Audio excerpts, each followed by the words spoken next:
Happy Monday, everybody. How's it going? It's going well. Happy Monday, All Joe. right, doing great. Happy Monday, Joe. Both Happy. Joes Happy Monday. actually. We Both have two Joes, Joes yeah. here today. That's true.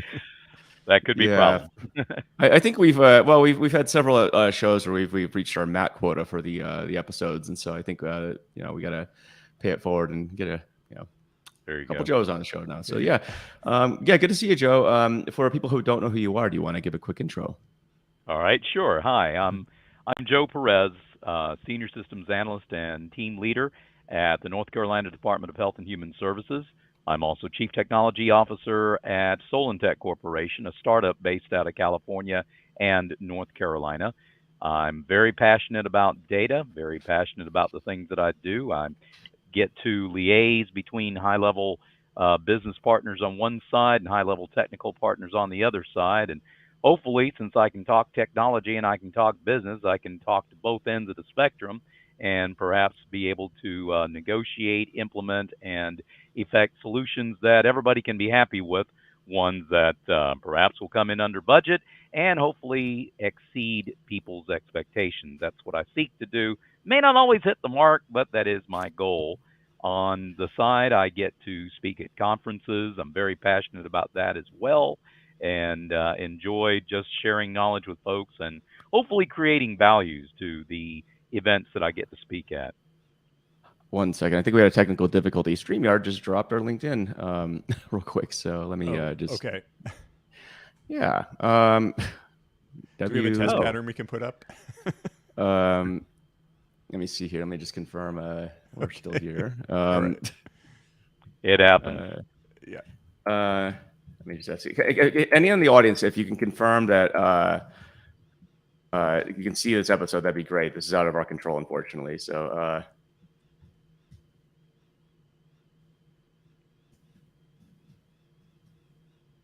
let me see here. Let me just reconnect to the destination here. Again, sorry about that again. This is, again, out of our control. Okay, we're good to go, it says. So we'll just continue. Sorry about that, Joe. That's all right. Okay, people can still see it. Okay, great. Yep. Sorry to see the joys of live streaming. And I guess we'll just Right. continue as is. Live So, television, you never know what's going to happen. At least we're not hurting elephants and somebody one of them flaps his ears and knocks the circus clown over and he steps on the walrus and he croaks and everybody else gets unhappy. So, hey, live TV, at least it's not a circus. not yet. So, so anyway, That was yeah, we kind random. of talked. Yeah. We definitely talked about ways you sort of triangulate or triangulate. Maybe there's more sides to that shape, but uh, there's a lot of stakeholders involved in what you do, whether it's Mhm. technical, whether it's quote the business and so forth. And we're here to talk about decision making, right? So, and Mhm. actual, data to inform decision making. Walk us through that. So, first, what would you call actionable data? I think this is a term we see a lot, and I would love to hear what you have to That's say a about that. that's a great question, Joe. To me, actionable data is data from which people can derive instinct and action and insight.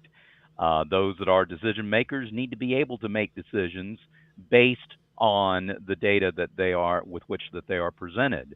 I would say in one of my keynote presentations, I like to say data is actionable only if it helps you to do one of three things, if not all three, if you're lucky, and that is make a decision, answer a question, or solve a problem. And if it can do those things, you can derive insight from it and move forward, then you've got actionable data. Yeah. I mean, there's certainly a culture in business of just kind of staring at reports. In some cases, Joe and I have Right. seen live reports where people will just constantly check their reports all day long of how much, like, I don't know, retail, how much revenue is coming in. It's like, wait, what are you doing with that data? How are you responding to this information that's coming in? Exactly. Hmm. Are you making a decision, answering a question, or solving a problem with it? Or are you just looking at a pretty pie chart? Right? Anybody can do that. Anybody can take 3 or 4 clicks of a mouse in Excel and create something that looks nice. Is it pretty or does it work? Does it look good or is it right? Yeah, it ought to be visually compelling. But to me, it's more important that it be right so that correct decisions can be derived from it. That would help. Yeah, absolutely. Give us some counterexamples, though, right? 'Cause I think, if this was a solved problem, we wouldn't have to talk about it, right? 'Cause Precisely. Yeah. so, yeah. Why is this so hard? I mean, in the YouTube comments, people, Donald Parrish, he says BI used to be known as decision support systems back in the '80s, right? And Hmm. analytics in some way, shape, or form has been around for quite a while, actually. Why are we still having trouble with this? Yeah, people fail to see the importance of it, and I think that's one thing that we need to get settled. Why is it so important? I see actionable data as the lifeblood of decision making. It provides decision makers with the power to see beyond the raw numbers and the charts. Right? It lets them to extract meaningful insights and take action with purpose. Now, without actionable data, decision making, well, it becomes kind of like a shot in the dark, right? A gamble that can have dire consequences if you're wrong. But by contrast, actionable data empowers decision makers in, I guess, several key ways. Okay, I'd say first and foremost, it ensures accuracy and reliability. All right, with proper data collection methods, decision makers can have confidence in the information that they've got at hand. And when that happens, well, they can trust that their decisions are based on a solid foundation of accurate and valid data. Secondly, actionable data also enables decision makers to allocate resources more efficiently. If they understand where those resources are most needed or can have the greatest impact, okay, organizations should be able to optimize their time allocation, their budgets, and their workforces as well. See, if they do this, well, it not only enhances efficiency, but it also drives productivity and cost effectiveness. On top of that, it serves as a powerful tool in mitigating your risks. See, decision makers, I think they can identify potential risks through their analysis of their data, allowing them to take proactive measures to either prevent or at least minimize it. It's better to be proactive than reactive, I've seen in my experience.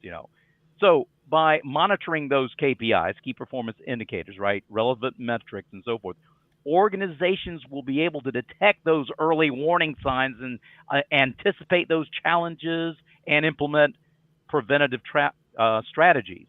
And that's going to reduce the likelihood of negative outcomes. It's not going to get taken away, but at least they can be more prepared. All right. Let's see what else. I guess it also plays a pivotal. I can't talk today, guys. Pivotal. That's yeah. Thank you. Pivotal. Right. Anyway, plays a pivotal role in strategic decision making. Right. Enabling decision makers to evaluate the different options. All right. Assess their potential impact, and then select whichever course of action that's hopefully going to be the most viable. You consider those historical trends or predicting future scenarios going the other way and leveraging those data driven insights. Well, you do that, then decision makers are going to be able to line up those choices with whatever their organizational goals are. And that's going to increase their chances of maybe having the desired outcomes and the desired success. All right, here's another one. We cannot afford to ignore what I want to call the cultural benefits. All right, I'm not talking about I don't know, going to art museums and dramatic productions here and that kind of thing. I don't know. Maybe that is a good thing to do. We ought to take in a good play, but no, that's not. Yeah, in this context, when I say culture, all right, actionable data is going to create a culture of continuous improvement, right? So when you're tracking and analyzing the relevant metrics, kind of like what I said a couple of minutes ago with the KPIs, right? Organizations will be able to identify areas that require optimization or change, all right? Decision makers will then be able to leverage this data so they can go and, implement these targeted interventions. They can make adjustments as they need. Okay, I suppose you could call this an iterative approach, instead of a one bang, right? And such an approach is going to drive information, ensuring that organizations are going to stay ahead of that curve. And who does not want that? One last thing, you can't forget your customers. All right. Actionable data is going to provide invaluable insights into customer behavior, their preferences, or whatever feedback they're going to give you. Decision makers are going to leverage this, okay, to let's see, tailor whatever products or services or experiences that they can use to meet customer expectations. Why? Because they truly understand their customers. Okay, and when they do that, organizations can build those stronger relationships, enhance satisfaction, foster loyalty, and ultimately drive business success. That's something else that we all want. And, that's my take on it, guys. Okay, so I love that you're talking about risk here. I want to bring up one particular example of risk and get your thoughts. So during COVID, a lot of companies, especially tech companies or anyone who had kind of a remote service or product that could be delivered online, or even companies that were delivering food, just scaled up dramatically. And then as the emergency ended, they all just had to make massive cuts. And so to me, it looks like there was a poor risk assessment there. I don't know. What are your thoughts on that whole situation? Oh, yeah, absolutely. Well, with great risk comes great reward, presumably. But, that works more in the stock market than it does in IT, right? When you don't anticipate what the need is, and then you go all whole hog without taking other factors into consideration, you're going to overextend yourself, and people will be left holding the bag. It's better to look at this thing as being in it for the long haul. Let's face it, with the pandemic, nobody knew. It'll be over in 6 weeks. Oh, it'll be over in 2 months. Oh, it'll be over in 4 months. Yeah, 2 years later, right? So they've expended all this capital, and they've put forth all this effort. Well, just rather than letting it hang out there, why not leverage it and allow your folks to move forward with these initiatives? Just because the pandemic is in our rearview mirror for the most part, does not mean that these initiatives don't need to continue. We need to continue with an innovative mindset and leveraging the efforts that have been made to make improvements in other areas of the business. Agreed. It's always an interesting analysis to do, right? I mean, in retrospect, it's clear that we just pulled several years of demand forward, is what happened. Yeah. So, sure, it was bound to happen. But in the middle of it, right, you're kind of like, well, I don't know, is this a new normal, right? And it's still debatable whether or not you return to anything resembling the old normal. I suppose it's maybe a new form of mean reversion, which inevitably is what happens in most situations. A really good podcast I listened to last night was the 2018 episode of Tech Meme, and they interviewed Eugene Wei, who was I think Amazon's one of the first business analysts at Amazon way back in the 90s. And what was amazing back then, we're talking like 96, 97 or something like that, but even back then, their systems were so dialed with analytics. Like they understood customer behavior. Right. I mean, using stuff like Excel back in the day, which is crazy. They didn't have a lot of big systems, but the thing is they dialed in their customer behavior, and they were able to anticipate that .com crash. They got a credit facility in place of $1 billion or something like that, and because of that, we're able to weather the storm and continue growing, right? And I think that's a good example of being very preemptive and very intentional about the use of data and the use of analytics to drive your company forward. Obviously, a lot of that is also driven by Jeff Bezos, who is just inherently sort of a one-of-a-kind figure, right? He just questions a lot of things, like, why do you use PowerPoint? This is the stupidest thing in the world. We don't need to have our meetings with PowerPoint. This is ridiculous. Write something about it. So, I mean, I think it takes a leader like that too to really drive these initiatives forward. But the point is, they were able to do this back in the the 90s with very crude technologies. But I guess they had such a dial, such a beat on the customer even back then. It was crazy. Oh, absolutely. Yeah, you have to know your customer, right? It's tools may change. Okay. Yeah. They didn't have all the predictive model analytics. They didn't have the assistance that AI, machine learning, and artificial intelligence and deep learning and all those things that all the tools that spoil people today and seem to squash creativity. There's nothing wrong with the tools. There's something wrong with people who rely too much on the tool. You use it as a lever, not as a crutch. There's a difference. Tools are great for leverage. Tools are great force multipliers.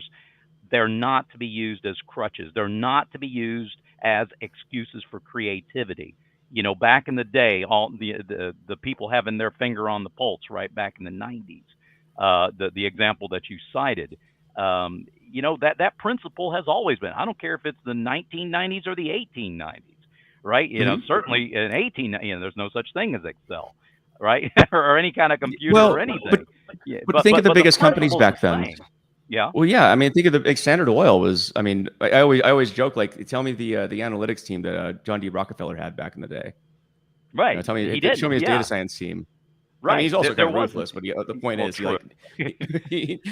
he's a very shrewd business person. But the whole point is, like, he was able to build, I think, still arguably the largest company of all time. Sure.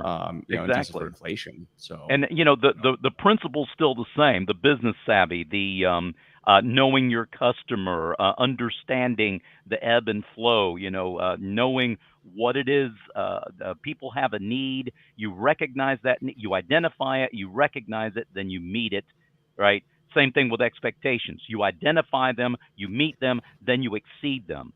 Then you come up with something new. Then you come up with some other way to create value, make somebody's life better, and provide a service that people are going to come back for. And they'll say, this guy gave me something I needed. I'm going to come back. And so that drives growth, that drives initiative, that drives cooperation. Then you can continue moving forward, whether you have Excel or not, whether you have data scientists or not, whether you have AI and ML or not. All these things are just wonderful tools. They're great. I see absolutely nothing wrong with the tools. The issue is, are we going to use the tools, or are we going to let the tools use us? Right? Use them as an excuse to not be creative and not use our own mental faculties that God gave us to figure out these issues and come up with ideas that'll help move things forward, like they did in your excellent example, 1890s, whenever it was that people will do things, whether they had the tool or not.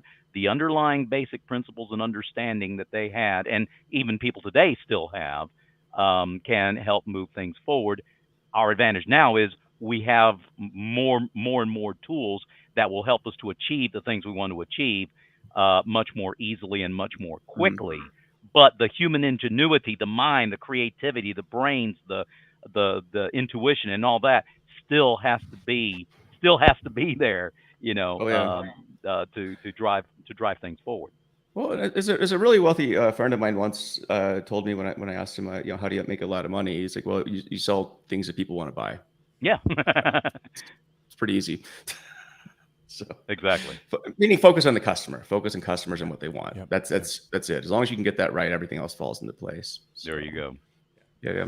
It's funny too, because I think a lot of opportunities for using data actually are more customer facing. So let's go back to the Amazon example. Amazon has become very famous for having a great recommendation engine. In other words, a lot of people have this process where they go on Amazon, they click on a product, and then the recommender gives them some other products, and they sort of go through this whole journey until they find something they're looking for. And that's because, as you're like hopping from stone to stone, from product to product, Amazon sort of guides you on that journey. Another negative example that I harp on frequently is that if the airlines lose my bag, I know they have that data. Yeah. They've done it multiple times. Anyway, Me I was too. like carrying cameras and things on, and I checked the bag. Anyway, I know they have the data. They have all those events about when it's scanned, and with the right analytics, they could say, "Oh, this bag wasn't scanned. It probably didn't make the plane." Give the customer the bad news, but also help them to arrange to get their bag back. But that part they totally dropped the ball on, and so it's extremely hard for me to find out where my missing bag is once it goes missing.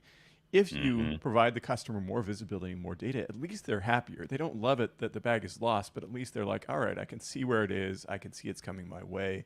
Those kinds of experiences, I think, going back to what you said, Joe, about sell the customer something they want, sell them an experience that they want as well. I don't know, Joe. How does Yeah, that fit into your or worldview? Matt's gonna go into full on Karen mode about his lost bags. That's so, right. That's right. I always do.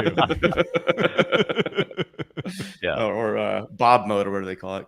Yeah. What do they Anyway, call it? Yeah. It's a good question. yeah, Chad, I think. Sorry for any future guest named Chad. No, these are spot on points, Joe. And I mean, so if we were to take a technology approach to this, like what would you recommend?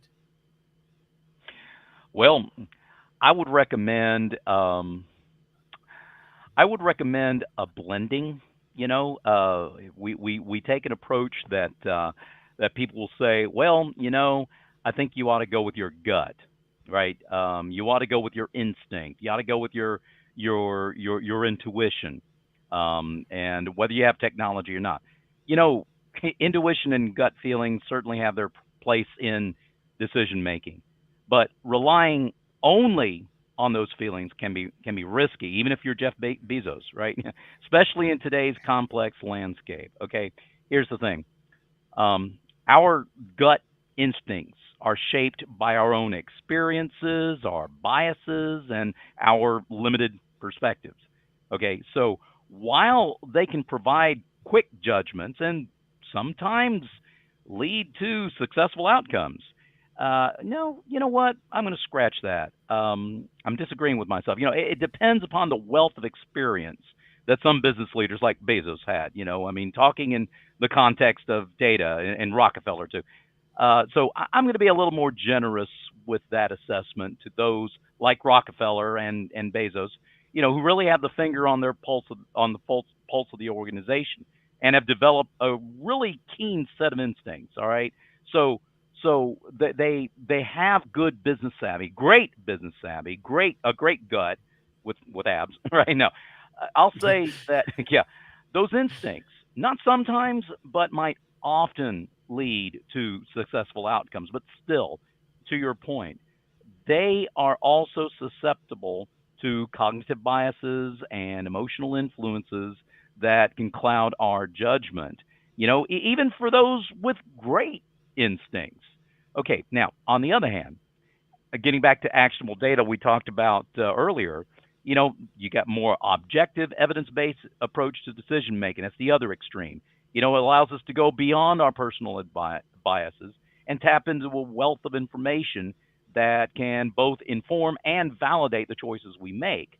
All right, data-driven insights provide a comprehensive view of the situation. They can also uncover patterns and trends, highlight correlations that we might otherwise miss if we're only relying on our instincts, only instincts.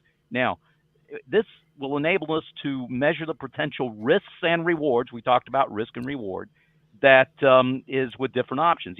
Bringing clarity to complex scenarios, letting us assess the impact of our decisions, and then again make more informed choices.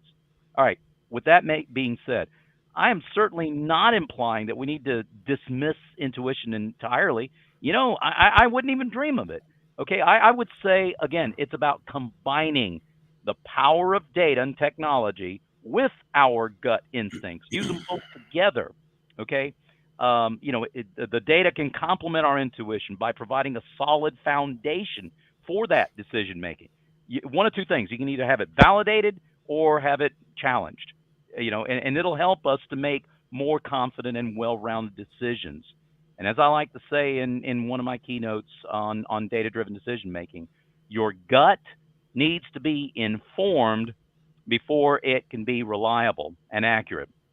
So ultimately, the key lies in somehow striking some kind of a balance, between data-driven insights and intuition by leveraging both of them. Okay, when we do that, well, we can make decisions that are not only informed by our objective analysis, but also take into account our own instincts and experiencing. It's about leveraging the power of data to enhance our decision making process, not take it away.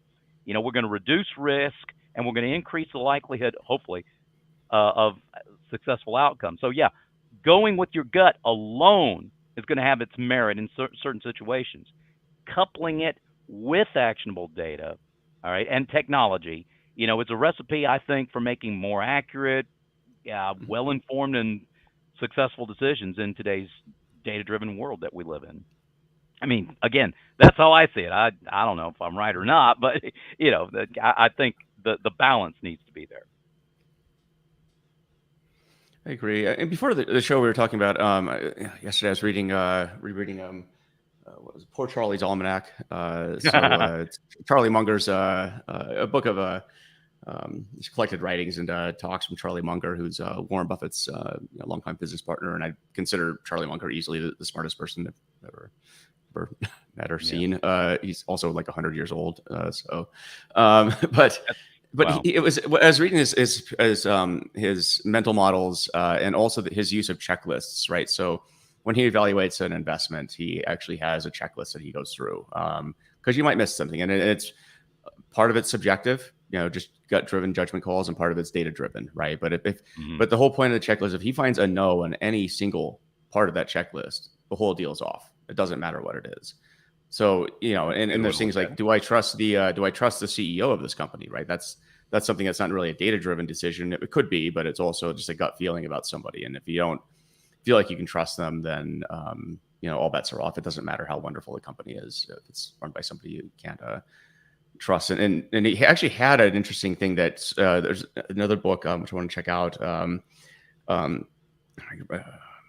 Crucified. Anyway, reading between the lines for investments or something like that. But it's about like the qualitative aspects of reading annual reports, right? So you can do the numerical analysis all day and the financial analysis of and quantitative analysis. But it's like there's also like how is this person talking about the business, i.e., whoever wrote the report? What are they saying?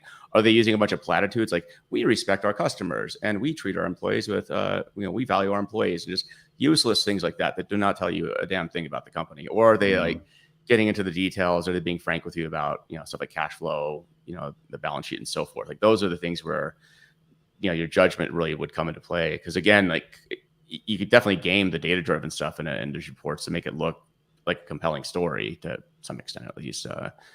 But it's reading between the lines, I think, as you're pointing out, that's the other it's the yin to the yang of the whole thing, right? And so my concern these days too is I feel like with the lately everyone's enamored with AI once again, and what I feel is that there's going to be a lot of homogeny in terms of the ways that we make decisions and the ways that we approach evaluating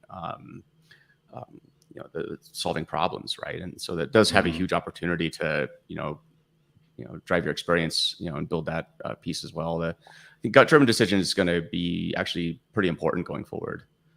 Because I think again, there's going to be too much sameness in the the other ways of making decisions. I don't know what your thoughts are on that, but yeah, no, we're all individuals. We're all going to bring our own personal bias into it, our own experience, our own insight, and the more voices you have at the table, then the greater the probability of collaboration, cooperation, and success.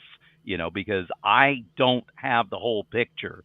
I like to look at things, from the 10,000-foot strategic view to understand what's going on, so that the operational decisions that are made in the day-to-day operations are going to fit in with the overall view.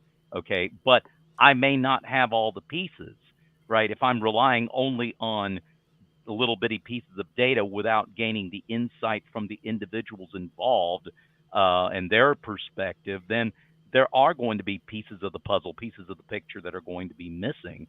And that, I believe, is what's missing if we rely too much on the AI, that we get a homogeny of, let's see, what's the word? Stagnation. A homogeny, I just made that up. Homogeny of stagnation. You want to have that's a new book title. Yeah. Hey, I think, there you go. I'm gonna write that book. Yeah, the homogeny of stagnation, or the stagnation of homogeny. But we are all different, and there is not just one. There is one right answer. That is, if I stick my foot out over the edge of a cliff, I am going to fall. The law of gravity does not change. I don't care what my opinion is, right? Right. But when you're wanting to drive your business forward or your organization or whatever, there are many paths that you can take. That multiple ones may be right. Perhaps only one or two would be best. And the key is having enough perspective and having enough of these diverse opinions and these additional pieces of information and insight that collectively we look and say, there may be more than one right way to go, but let's figure out together which way is the best one to go. Because ultimately, that's where our discriminating minds and our God-given creativity kicks into place, that we can come up with the right decision, and it's more than just ones and zeros that we get out of a machine. Well, it's funny. This reminds me. I'm bubbling up this thought about the long-term capital management debacle in the late '90s. And, wow. Yeah. yeah. So back then, just to refresh, like academics came up with the Black-Scholes equation to describe stock market behavior. Well, not just any academics. These Yeah, were some of the cream of the yeah, crop. geniuses, like economic geniuses, basically, and then Yeah. started a big Right. hedge fund. But then what happened is everyone started trading on the Black-Scholes equation, and the market just became this huge automaton feedback loop. And then it just kind of exploded. The whole machine exploded basically at some point and created a big crisis in the market, basically. Well, it about caused a giant financial crisis. Yeah. It was a pretty big moment. Yeah, but that's just I think that's a good example because and actually one of our mutual professor friends, Matt, he actually he studied the Black-Scholes equation for like a couple semesters straight under him, and it was and it works as long as you believe that the world is normally distributed. So which a lot of these risks when they blow up, obviously they're not, right? So but the whole point is, yeah, it was something where I think people were almost too smart for their own good. As we get down to it, So yeah, it's interesting. And I'm going to read a couple of questions out from LinkedIn here. And apologies, I can't show them because StreamYard isn't showing the comments here, but I'll just read them out. Kariba asks, we have so much at our fingertips, yet seem to be missing the mark. What's the missing link?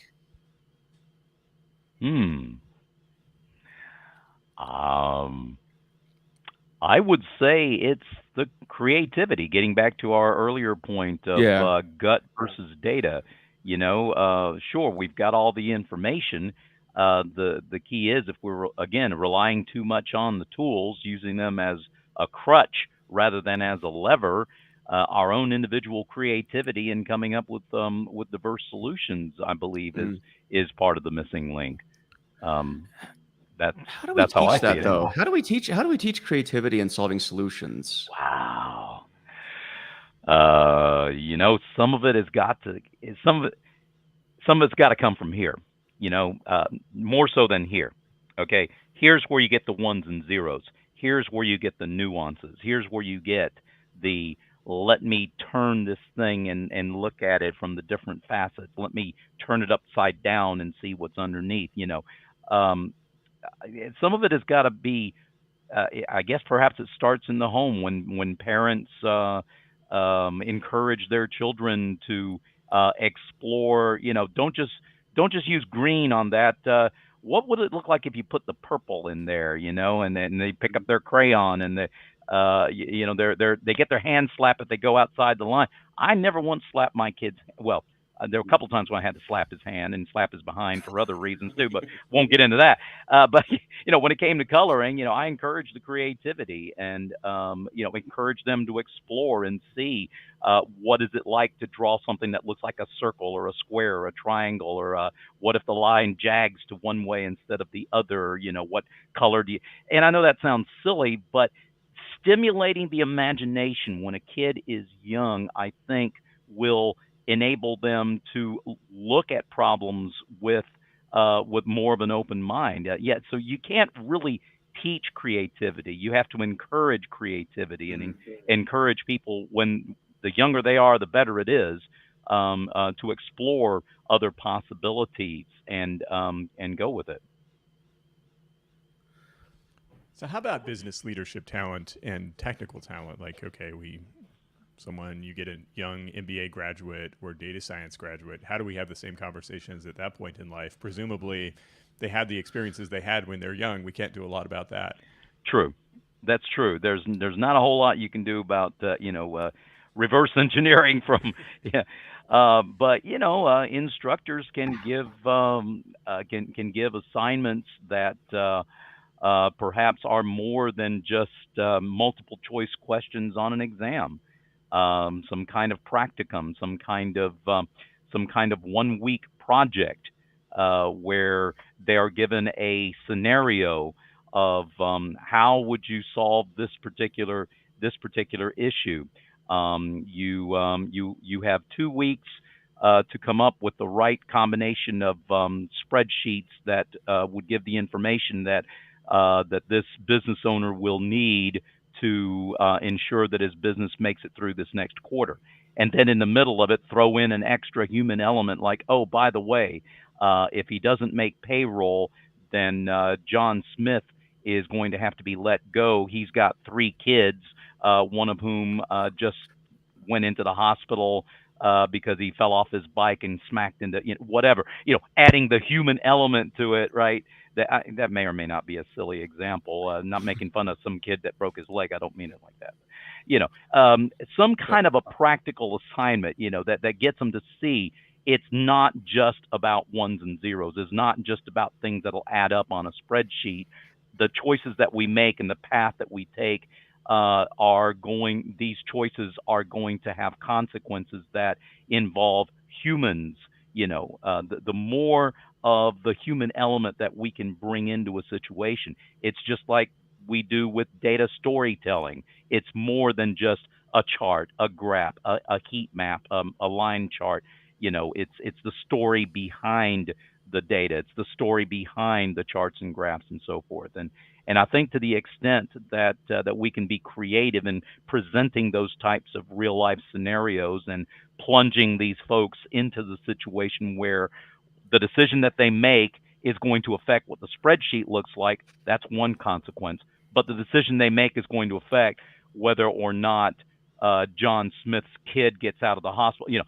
The human factor involved, okay, that lets you look at things a little bit differently and perhaps might push you into being just a little bit more creative than answering A, B, or C on a multiple choice question. Yeah, and I think it's especially pertinent these days. I was talking to a relative yesterday, and he's finishing up college right now, right? He's in business school and I think majoring in marketing or something like that. But anyway, it's funny because every student right now is using ChatGPT to write papers. Oh yeah. So I was like, okay, so how do you feel like you're learning anything right now, right? And it came back to we started discussing like, okay, so like what are going to be the ways that you learn going forward? Because like a lot of, I think writing papers is going to be pretty commoditized. So it's going to be probably more discussion based, right? And problem solving and case study based. So like, tell me how you would solve this problem, or let's look at this. Let's look at what happened. What do you think about this, right? And I think that's going to hopefully facilitate maybe more creative discussion. Because I feel like, especially in the way people are taught right now, it's even in colleges. I feel like we could do a better job, right? I think we get lazy. We get really lazy, right? And universities, they. For better or for worse, education is often treated as a mill, right? Like, here's the product you're getting, you get your diploma, have a nice day, right? But I think what we're really sacrificing is truly preparing people for the type of workforce that's really going to be effective in the future, which is the creativity-driven organization, right? I think the days of sort of the Edward Deming sort of school of thought where everything is mechanized and it's very much the industrial age approach to it's measurement driven, that the whole approach, the Deming approach, and I still think it has some merit, but you do have to couple it with the fact that measurement is it's table stakes these days. Everyone's measuring the same thing, right? An MBA program teaches you the same capital asset pricing formulas that every other MBA program teaches you. These are all table stakes. The differentiator is really going to be how do you creatively attack a very attack, and I'd say that's maybe the wrong word, but open yourself up to taking advantage of new opportunities and increasingly dynamic, and an increasingly dynamic in the sense where it's also roboticized to a large extent, right? So, I mean, I was telling him it's interesting because the last 2 semesters of school, you've been going through a huge inflection point in education, right? You're the guinea pig here. Nothing prepared you guys for the widespread use of ChatGPT. And now you're all using it widespread to finish your homework, right? And your professors had to figure this out in real time, that maybe there's other ways that we need to teach you besides the standard, having you do an essay and all this other stuff, which I think is completely useless these days. So. And you can do that with cars, because you need 4 doors, 2 doors or 4 doors. You need the 4 wheels, you need the engine, you need the hood, the trunk, and everything else, the windows and so forth, the windshield wipers and all the different parts, and they're all going to come out. You can do that with cars because every single one of them has a certain tolerance and has to be. You must be precise. You must do it the same way every time for that particular model, so people know what to expect. You can do that with cars. You can do that with phones, cell phones, with mice, with computers, but you can't do that with people, right? Mhm. Because we're all different, and we don't.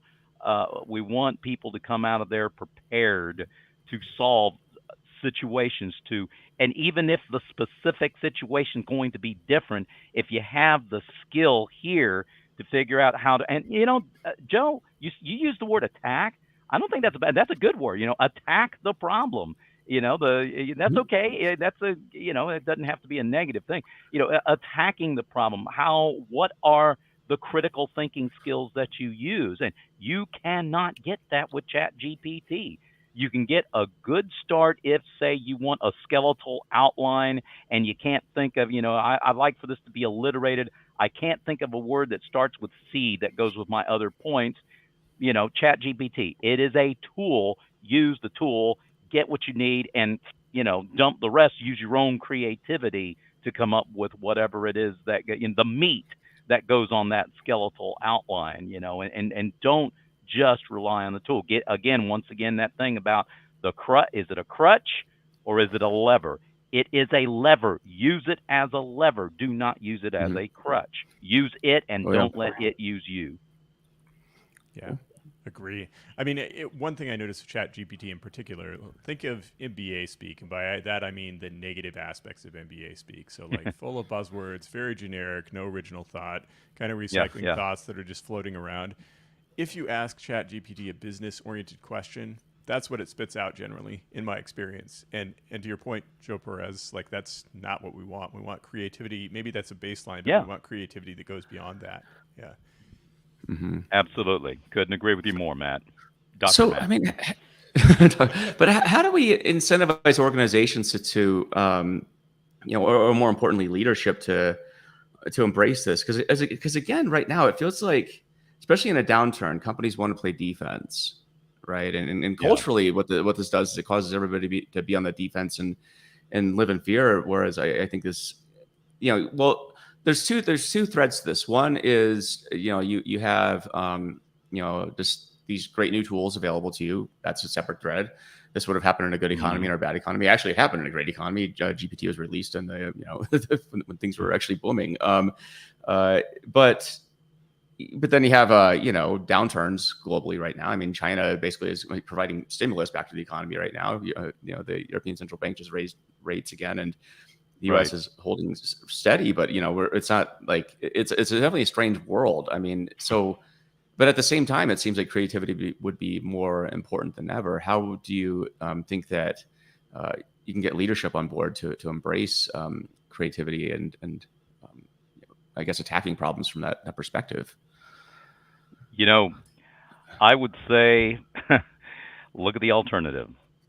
All right. The alternative is you get the homogeny of stagnation, getting back to what I said before, right? If you're not innovating, you're stagnating. And if you're stagnating, then the next thing you know, you're going to be stagnation is just one step away from extinction. And if a business can't see that, then they're only kidding themselves. It behooves them. It's in their own best interest to sit. If somebody is not stimulated, if somebody is not being, in a job situation where all they're doing is just punching buttons or whatever, what's the thrill in that? It's just a paycheck.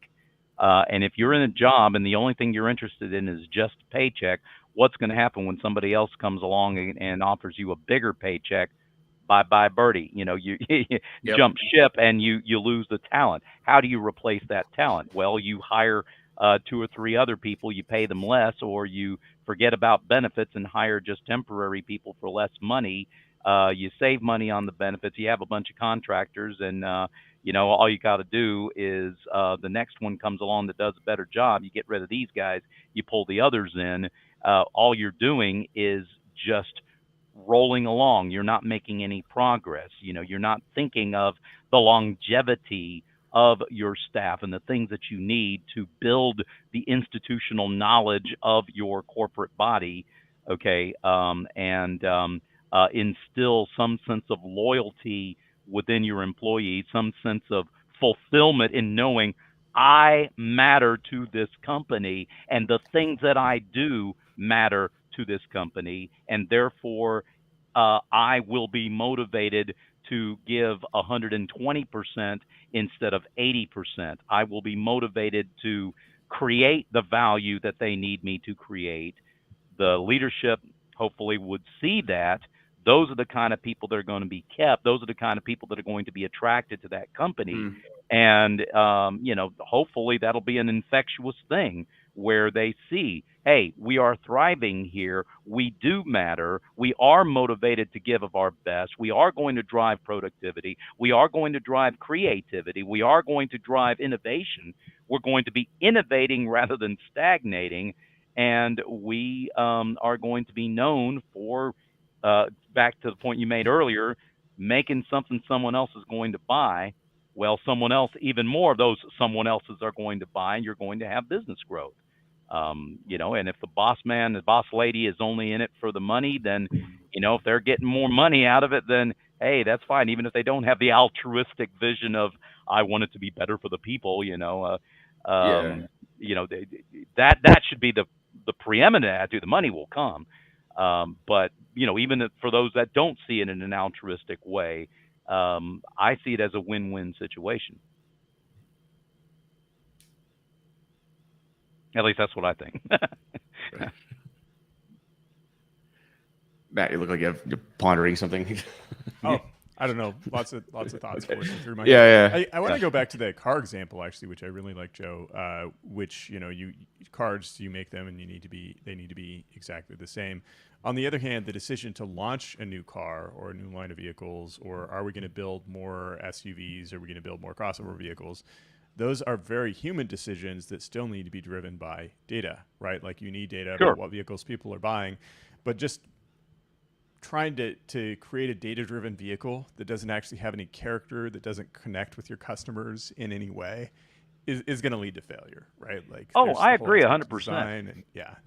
Yeah. See, you've got the data-driven part of it is going to drive the performance of the vehicle, the statistics, the horsepower, the compression ratio, the gas mileage, the features, the integration of the infotainment. I love that word.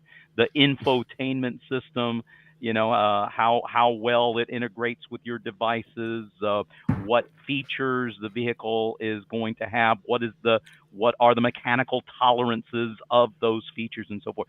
That part of it is driven by data, but the selection to combine those in an aesthetically pleasing package that still has the functionality you need, that part is what's going to be driven more by the intuition than the data. So yeah, you still need the data for the mechanical specifications, but you need the intuition for figuring out, okay, a car that looks like a cardboard box can still get the job done. It still has an engine, it still has tires on it, and it's still going to get me from point A to point B. I'm just going to look like an idiot getting there, okay?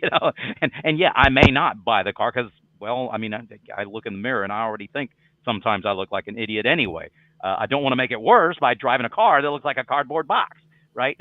So yeah, there has to be that element of design, the element of creativity, the element of innovation that says, people are tired of driving cardboard boxes, or flip it the other side, people are tired of driving something that looks like a swoopy line. Do you make it swoop one way? Do you make it swoop the other way? Is it a crossover that looks like everything else? No, let's make it an SUV. It's bigger for the family that needs more room. It's smaller for the single guy that needs more mileage, but still wants to be able to open up the back and put his skis in or something. Again, those decisions, yeah, the data that drives it is going to be all the information, the feedback, the customer feedback, and demographics and so forth. That's data. But how you implement it, that's intuition. That's the savvy. That's the person that's been in the business for a long time and remembers that certain trends are going to change. That the big fins on the back of the car, that's not in anymore. It may come back. You never know. The big wide tires, the low setting low rider, the white lettering on the tires. Oh my gosh, that was awesome back in the 70s and 80s. The kids today, they have no clue what that means, but that's okay. You'll get it later. All those things. Yes, data, data, data, data, data. The opinions of customers, those are pieces of data. However, you interpret that with your intuition and knowing, I know that what's been going on in the business flow and the things that have been happening and the opinions of folks that have changed, we're going to decide to implement it this way. And getting back to the earlier point, we talked about risk. How do you know? You don't have the crystal ball that's going to tell you that this thing's going to fly. Case in point, not Coke Zero. What was it? New Coke or whatever it was. Somebody took a chance on that and they blew it big time. It tasted nasty. That's okay. They got billions of dollars. Say, okay, crud, I goofed on that. All right, own it. You goofed. It was a stupid decision. You messed up. You lost a ton of money. Move on. Try something else that might work. Go back to tried and true for a little while that is your bread and butter, that's going to make your money, and then maybe experiment over here a little bit, and maybe that idea will take off. Again, you can't do that with data. You have to do it with your creativity, but the data is used to kind of plug in the parameters under which you operate so that you know what you have to work with to fuel that creativity, to try those new ideas that hopefully won't flop next time around. Right. Or you could resurrect stuff like Bing and put ChatGPT on it. Yeah. The number of people I hear talking about Bing right now is crazy. Right. I mean, because Bing was a meme for the longest time. It's like if you use Bing, it's like there's either you're joking, which is hopefully true, or there's just something like terribly wrong with you and you need to go get some help. Right. But now it's back, and I see a lot of people using Bing, for all sorts of tasks. It's crazy. So you never know, right? It's also like what yesterday's flop is tomorrow's hero or something. It's sideburns, bell bottoms, right? Wide collars, skinny ties, wide ties. Right. You never know. That's right. You never know. Well, awesome. I have to actually have to cut out in a bit. I have to go on immediately over to Chris Tabb's podcast too. So, wow. But yeah, I know it's so much fun. Yeah, really fun conversation. And I think that the stuff you're hitting on, it's interesting. I mean, because we're all data nerds, and I think we can all talk about things from a technology standpoint until kingdom come. But I really do think that a lot of the things we've been talking about today are actually going to be more and more relevant. It's sort of the pendulum is swinging towards, I think more humanistic type things. And, at least that's the impression that I get. I think it's the only thing that at this point you're not going to be able to, automate away too much. And so that's kind of all you're left with. So, but it's going to be increasingly more important, it's something I talk to my kids about all the time is just, figure out what makes you great and unique, and because that's all you really have at the end of the day, and sure. So and capitalize on that, right? Capitalize on that, right? Because that's as you so eloquently said, Joe. You are all you've got. All right, you're the only you that ever existed or ever will exist in this specific combination, be that as it may in my case, but in every combination is unique. All right, capitalize on that, expand upon that, and fuel that creativity, fuel that desire, that imagination, expand your horizon, improve upon yourself, improve upon somebody else's life, create value for somebody else. Only you can do that with your own creativity. Don't just use some stupid machine and some stupid thing that you click on and as an excuse to put your own thoughts into what you're going to say and what you're going to do and how you're going to drive things forward. Yeah. That's how I see it. That's awesome. I really like that. Upcoming events. Anything? Where can people find you, learn more about you? Or where are you going to be speaking at? I know you speak a Sure. lot. So, Yeah, I do. yeah. Well, yeah. So next month I'll be speaking at the CDO IQ conference at MIT. Nice. I'll be talking about facilitating innovation in a post-COVID-19 world. Hopefully, I hope to challenge CDOs and other data executives and others that will be in attendance, challenging them to go beyond the status quo, blow away the status quo, look at an expectation as a thing to be exceeded, not a thing to be met. I have a three-pronged approach to get people into an innovative mindset so that they're not satisfied with the status quo, that they break out of their comfort zone and go beyond and do their best to see life in an innovative mindset. And how has that changed with COVID-19 now behind us and all the innovations and pivotings? Yeah, pivoting. There I go again. Pivotable. I won't forget that one. With all the pivoting that we've had to do in business, our life should pivot as well. So how do we adopt that innovative mindset and keep the change going, keep the innovation going? That's what I'll be talking about next month, July 18th through the 20th in Boston, Massachusetts. So I'm really looking forward to that. I'm really excited. It's a tremendous honor. I'm totally blown away that they asked me to speak. And the next big thing after that will be the Master Day. Excuse me, Think Linkers, the Think Linkers Think Lab in Berlin. I'll be bringing the keynote on bringing data to life and life to data.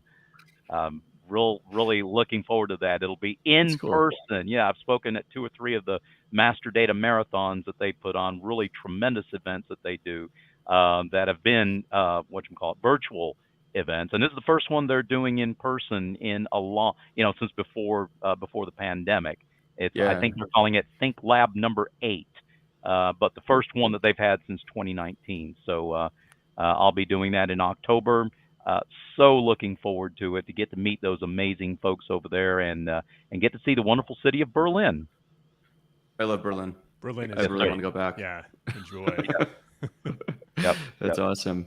And then you're on LinkedIn, so check out Dr. Joe Perez on LinkedIn.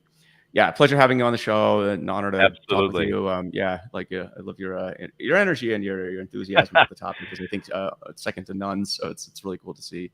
So well, you're very kind to say that, Joe. Thank you so much. It's been an honor to be on your program, Joe, and Matt. Good to see you, sir. And you guys are just amazing. I do appreciate your posts and your content and the things that you do. Again, I talk about creating value. You guys create value day and night on your different places. So keep up the great work. And again, thank you so much for indulging me and letting me share a little bit with you guys. And hopefully it'll be something that'll benefit our viewers and people will get some value from it as well.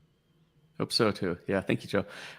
See, upcoming events for Matt and me. I'll be in Vancouver, British Columbia later this week, Thursday and Friday, talking at Data for Good. There's a Loki Happy Hour in Vancouver. Then on Friday, talking at the DAMA conference there. Next week, Matt and I will be in San Francisco during the Data and AI Summit for Databricks. So I'll be at the Mage meetup on Tuesday night, and then Wednesday, Matt and I are going to be doing a panel stream. So come check that out. Hit us up for details. And then what else? Portable's low key conference. Speaking of that, in July 12th, I believe. Yeah, a bunch of stuff coming up. So yeah, Cool. Matt, anything else on your I plate? think that's it for now. Yeah, that's Okay. it for the moment. But yeah, I'll just be Lucky. around San Francisco from about the 25th to the 29th. So in addition to the events, look me up if you want to grab coffee or something. I'd love to connect with a lot of people. So yeah. Yeah, awesome. Cool.